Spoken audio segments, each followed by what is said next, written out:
Hey RNL fam, welcome back to our channel. If you guys are new here, smash the subscribe button down below.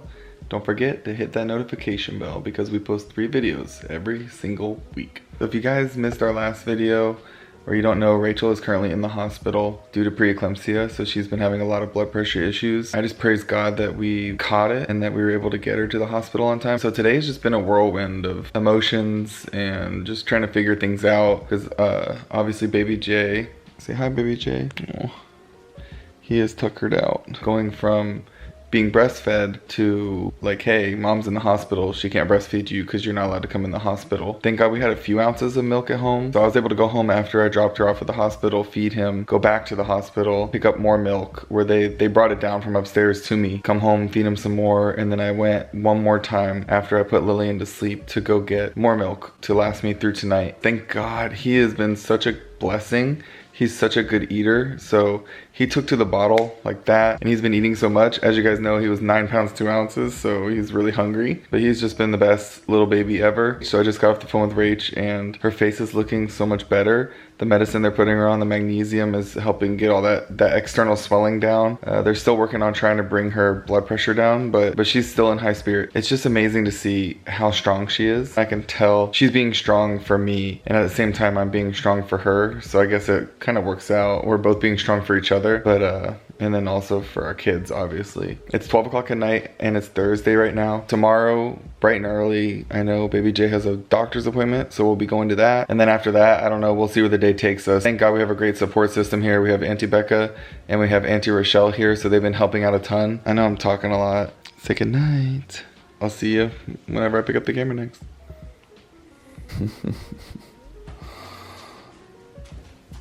Good morning. Good morning, RNL fam. Wow. Baby Jay is waking up. He's starting to stir. Lillian just came in the room. So I'm gonna get him a bottle warming and I'm gonna make her breakfast quickly.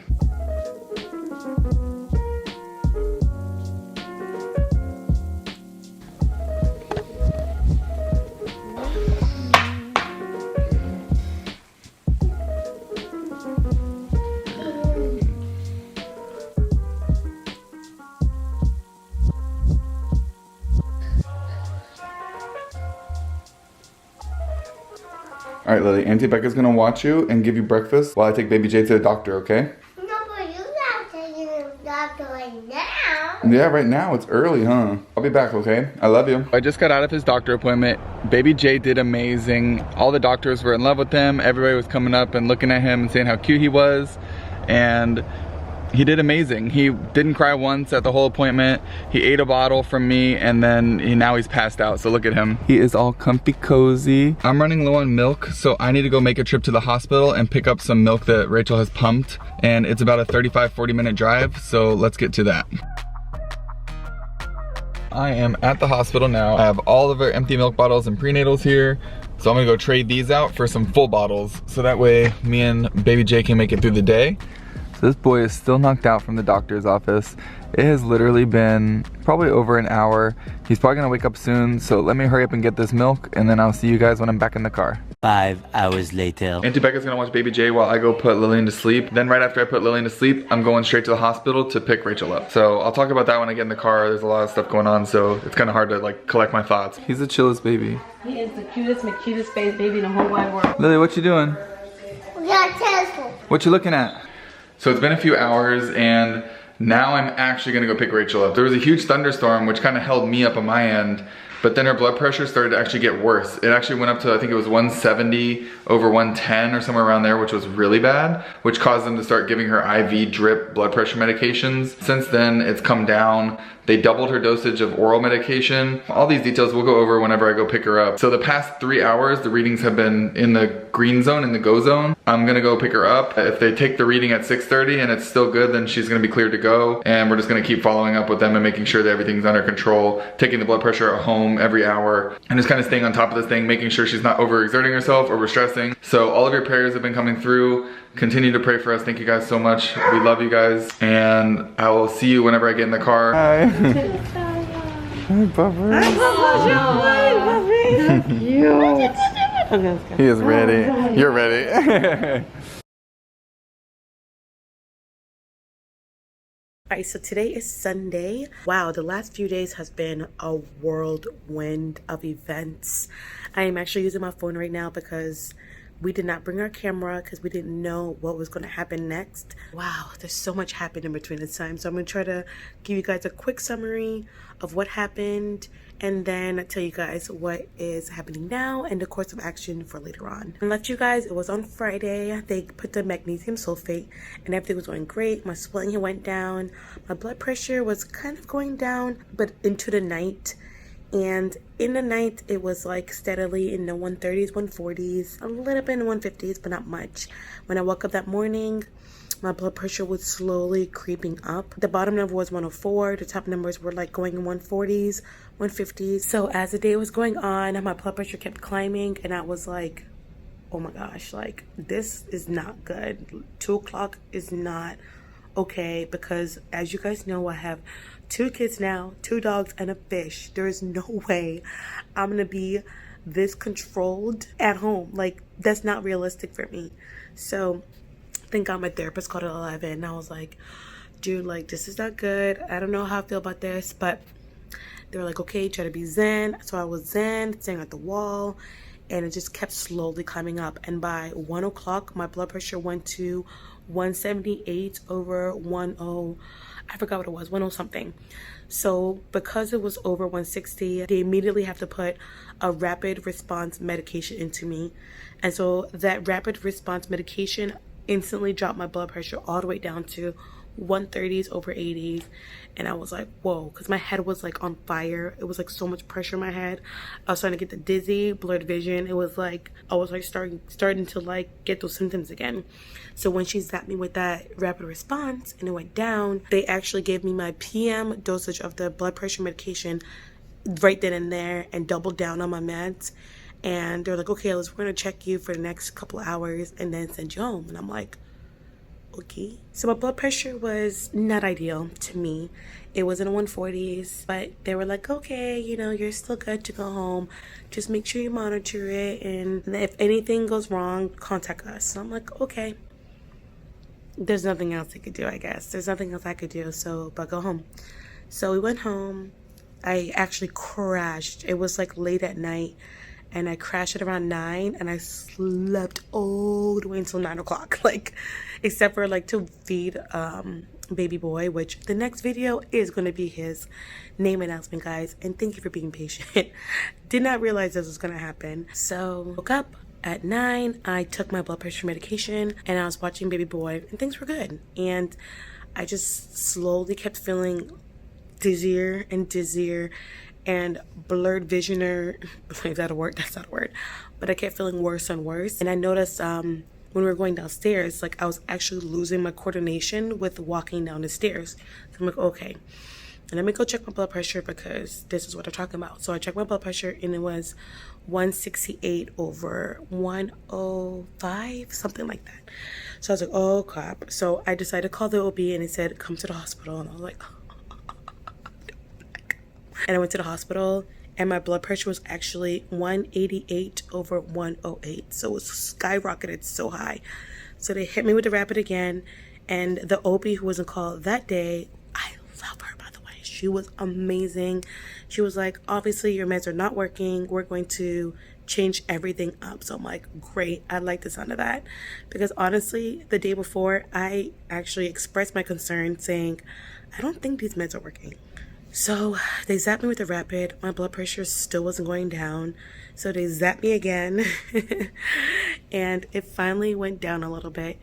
And then it went down and it kind of went back up again. And they zapped me yet again. And they gave me more oral medication. And it finally stabilized. My blood pressure stabilized through the night. As you can see right here, let me see. It has been 129 over 77. And this OB is like, okay, what I want you to do is I want you to get up, walk around, do your thing. I want to emulate what it's going to be like at home versus like before. They were like, sit in the dark, stare at the wall. I'm like, that's not realistic. She's like, I want to be as realistic as I can.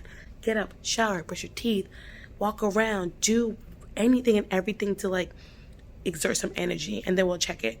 It is 11:48 right now. My next check is at 12, so I'm gonna get up, walk around again, and I'm gonna check my blood pressure, and then ETD is actually 1 o'clock, and I'm feeling super comfortable with actually being dismissed this time, and I'm very confident this time. And she said if it creeps up to 140 over 90, call them. They could tweak it over the phone or come to the office. If it goes to 160, then unfortunately, then I'm gonna have to go back to the hospital and do it all over again. But I'm pretty confident this time. So a lot of people probably don't know what preeclampsia is. So pretty much what I have is preeclampsia. It happens mostly during pregnancy, and the cure is having the baby. In some rare occasions, it could happen after you have the baby. And that during the 6-week period, for your hormones are like jacked up, and that's when some people have it. This did happen with Lillian, but towards the end of the 6 weeks. So I didn't experience this severe of the preeclampsia. By the end of it, it didn't last that long, and it was out quickly. But with him, they told me, okay, you need to keep an eye out, because if it happened once, it can happen again. And it did with him. His postpartum has been incredible. Rachael, my best friend, Rebecca, Lucas, they all stepped up so much with cooking, cleaning, bringing me food, rubbing my feet, to where I literally only had to focus on the baby, holding him to cuddles, getting cuddles from Lillian. It was the most stress-free transition, which was great, because they said if it wasn't this stress-free, then my blood pressure probably would have been so bad. It was getting really high without any stress, without anything. Also, if you know me, I don't intake a lot of salt, because that's how people are like, oh, don't eat a lot of salt, but we don't really do that anyways. We cook a lot of our food, especially since Lillian has a lot of allergies, and I'm not really a salt person, so you're gonna laugh. Like, I do use seasoning, don't judge, but I don't use salt in my food. I dabble a little bit, but for the most part, me personally, I don't really like salt in my stuff, like a lot of salt. So with preeclampsia, it happens. And unfortunately, I don't know why it's just taking so long for my body to like regulate, but I think we have the right meds, the right combo. Let's just hope. But I'm stress-free. You guys are my family. Honestly, you guys are my friends, and it's not a lot of work to update you guys. And I feel like I said, you guys are my family, and I'm not going to just sit here and not say anything for 2 months, and you guys think I died, what I'm trying to say? So, like, you guys, honestly, like, I would be really upset. Not upset in the sense of, like, oh, how dare you not update me, we deserve it, but, like, man, like, I really care about this person. I want to know if they're alive. I want to know if they're okay. And I feel like if it was me and my family and my friends, I would hope that they would at least give me some sort of glimpse or an update. And you guys noticed the last one didn't have music, didn't have anything. I'd throw it up there, and like, you guys gonna get an update, you know what I'm saying? So social media isn't that big. It's not that serious. Like, it's not like a job, or it's not like, now if it's a sit down video where we think about random challenges, and yeah, but like, if I'm sitting here talking to you guys, then it's no big deal. Social media isn't stressing us out. If it was, you guys know your girl will be gone. Like, during the pregnancy, we've posted 1 video, no videos, 2 videos. Like, you guys know that I will do what I have to do to not let it stress me out. So if I'm uploading, then obviously, then I'm fully capable of doing it. And if I'm not, I wouldn't, and I'll probably just throw a community tab up there. But if you want more updates, more pictures of a baby boy, more anything, head over to my Instagram. I was actually updating Instagram throughout, the time. Our Instagram is Rachaelandlucas. So if you want a little more of the updates, it's going to be there. But yeah, going to walk around now. Everything's looking amazing. One beautiful thing too is that I've been pumping this whole entire time. These puppies, guys, they've been producing 9 to 11 ounces every 3 hours. So I've been a milk machine. So it makes me super excited. I'm pumping a lot of milk. So baby boy has been fed and some super like plump, super fed and happy. And Rachael and Becca has been helping with Lillian so much. They went to the store. Becca's been getting her stuff. Like, it's been such a joyful experience. Lillian's been happy. Everybody's been super helpful. So this mama, all she had to do is focus on herself and resting and getting better. On a walk, we have 1 more hour before departure, and I get to see my family again, and I'm super excited. Anyways, I'm just yabbering at this point. If I have any more things I have to say or remember, I'll update you guys or talk about it later. But yeah, bye. While we were on the way to the hospital to pick up Rachel, I got a text from her saying that her blood pressure spiked once again, so they weren't gonna let her go home, so we had to turn around. It's been a few hours now. She took a nap. They're gonna increase her medicine, and with the rest and the increased medication, it's coming back down again a little bit. So they're gonna let her go home. We're gonna monitor it at home every hour because I can take blood pressure manually. And then she's gonna go back to the office in 2 days to have a checkup and see how it's been doing. So we're gonna keep a log on all that. It's funny enough, now that she's able to go home, we have a horrible thunderstorm. All right, let's go get her. I can't even see the doctor. Wow, yeah, I know it's bad. So I forgot Lillian didn't nap because the first time we went to go pick up Rachel, that was her nap time. So someone fell asleep in the car. It does look kind of comfy though. So she'll wake up with mommy in the car and she's gonna be super excited. Daisy! Oh jeez. Thank you, I'm so sorry. Bye, you guys. Bye. Don't come back, okay?